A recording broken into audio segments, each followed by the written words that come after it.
वहीं बिहार विधानसभा चुनाव में भागलपुर सीट पर बड़ा सियासी ड्रामा देखने को मिला। राजद से टिकट के दावेदार डिप्टी मेयर सलाहुद्दीन हसन का नामांकन जुलूस तो निकल गया, लेकिन एन वक्त पर उनका पर्चा ही दाखिल नहीं हुआ। वजह बनी कांग्रेस उम्मीदवार अजित शर्मा और तेजस्वी यादव के करीबी संजय यादव की सेटिंग। कांग्रेस और राजद में आपसी समझदारी के तहत सलाहुद्दीन को चुनाव मैदान से हटा दिया गया। वहीं सलाहुद्दीन का नामांकन न होने पर सोशल मीडिया में किडनैप की अफवाहें उड़ने लगी हैं, लेकिन बाद में बताया गया कि उन्हें खुद पार्टी ने रोका। अब कहा जा रहा है कि अगर महागठबंधन की सरकार बनी तो उन्हें कोई बड़ा पद दिया जाएगा।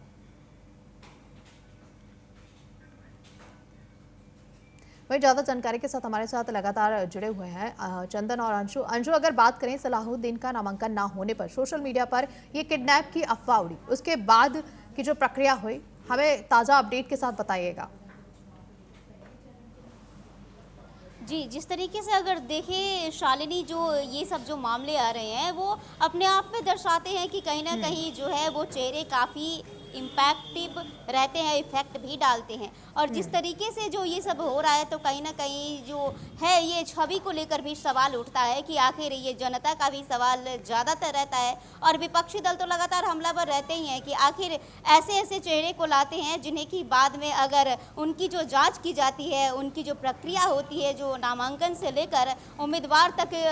लास्ट में जो उनका रहता है कि बहुमत प्राप्त करने के बाद वो अपने एरिया में वो अपनी जीत को स्थापित कर पाने में अगर वो चैलेंजिंग हो तो आखिर इससे पहले वो ऐसे चेहरे को क्यों आगे करते हैं और क्यों ये सब इस तरीके से जानबूझ के ये सब करते हैं। पर यहाँ पे कहना ये गलत नहीं होगा, हर कोई यही कहते हुए भी नज़र आ रहे हैं, जनता का खास तौर पे कहना है। और यही देखने को भी मिल रहा है कि कोई भी हो, किसी भी पार्टी के कोई दूध के धुले नहीं होते। हर किसी पार्टी में कहीं ना कहीं ऐसे चेहरे होते हैं जिनका जो कहे कि तो उन पर दाग भी रहता है और फिर कहीं ना कहीं बात बिगड़ भी जाती है, जिनका आक्रोश वो सब बाद में भी दिखाते हैं, नाराज़गी भी दिखाते हैं कि आखिर जो ऐसे चेहरे हैं उन्हें क्यों लाया जाता है और क्यों बाद में अगर बात करें आखिरकार सलाहुद्दीन हसन का नामांकन जुलूस से क्यों बाहर किया गया है, इन्हें क्यों हटाया गया है?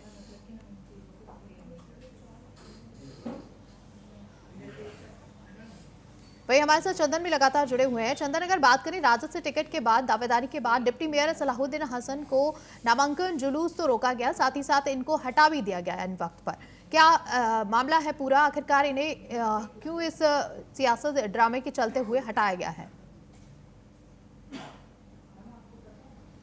बिल्कुल, आपको बता दें सालने की जिस तरह से उनको हटाया गया है, हालांकि पहले कहा जा रहा था कि राजद की तरफ से उनके उम्मीदवार को भी घोषणा किया जाएगा, लेकिन वहां से कांग्रेस उम्मीदवार को उतारा गया है और उनको इसलिए रोका गया है क्योंकि देखिए इन्होंने जिस तरह से अपना पक्ष में वोट करने के लोगों से वो अपील कर रहे थे और अब ये कहा जा रहा है कि उनको हटाया ना, बल्कि अब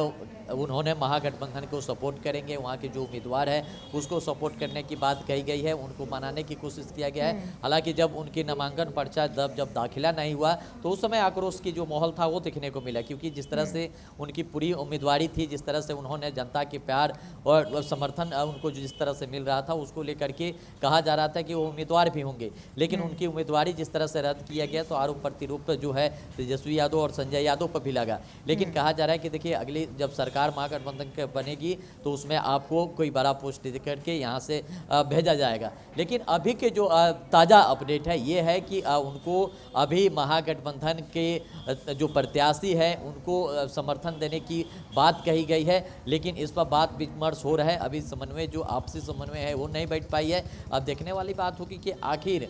उनके दोनों के बीच में जिस तरह से समन्वय की बात कही जा रही है, आपसी समन्वय बनती है तो महागठबंधन के प्रचार प्रसार करेंगे, क्योंकि जिनको वहां से जो कांग्रेस के उम्मीदवार को घोषित किया गया है तो ऐसे में अभी पार्टी से बाहर नहीं किया गया है, उनको पार्टी के साथ ही रखा गया है और उनको समर्थन देने की बात कही जा रही है। जी बिल्कुल। चलिए चंदन और अंशु, बहुत बहुत शुक्रिया तमाम जानकारी देने के लिए।